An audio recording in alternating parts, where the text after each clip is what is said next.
घोटकी में रांदियुनि वारे सूबाई वज़ीर सरदार मोहम्मद बख्श ख़ान महर जी हिदायतुनि ते sports and youth affairs department government of Sindh पारां मुख़्तलिफ़ रांदियुनि जूं सरगर्मियूं शुरू कई वयूं आहिनि, जंहिं में फिटनेस कैंप, फुटबॉल ऐं क्रिकेट टूर्नामेंट जारी आहिनि। इन सिलसिले में रांदियुनि वारे सूबाई वज़ीर सरदार मोहम्मद बख्श ख़ान महर जे पुट जूनियर सरदार ग़ुलाम मोहम्मद ख़ान महर स्पोर्ट्स कॉम्प्लेक्स घोटकी पहुची फिटनेस कैंप, क्रिकेट ऐं फुटबॉल टूर्नामेंट जो इफ़्तिताह कयो ऐं रांदीगरनि में टी शर्ट्स विरायूं।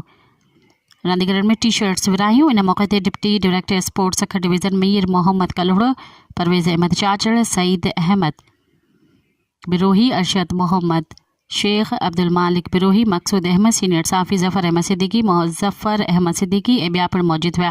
इन मौक़े ते मीडिया सां ॻाल्हाईंदे जूनियर सरदार ग़ुलाम मोहम्मद ख़ान महर चयो त सिंध हुकूमत नौजवान जी सलाहियतुनि खे उजागर करण लाइ रांदियुनि जी सरगर्मियुनि खे हथी वठाइण ते ख़ासि तवजो ॾेई रही आहे ऐं रांदियुनि समेत मुख़्तलिफ़ शोबनि में नौजवान जी सलाहियतुनि खे वधाइण लाइ भरपूर कोशिश करे रही आहे। रांदियूं समाज में मिस्बत तब्दीलियूं आणीनि थियूं ऐं अमली ज़िंदगी में चैलेंजिस खे मुंहुं ॾियण जो माहौल फराहम कनि थियूं। हुन त सिंध जे रांदियुनि वारे खाते घोटके में मुख़्तलिफ़ रांदियुनि जूं सरगर्मियूं शुरू करे छॾियूं आहिनि, जेके हिकु हफ़्ते ताईं जारी रहंदियूं। हुन चयो त घोटकी जी शहरनि खे तफ़रीह फराहम करण लाइ जल्द कबड्डी समेत ॿिया टूर्नामेंट पिणु कराया वेंदा। मज़ीद ख़बरनि ऐं तफ़सीलात लाइ विज़िट कयो असांजी वेबसाइट www.awamiNewsHD.com ऐं ॾिसंदा रहो अवामी न्यूज़ HD।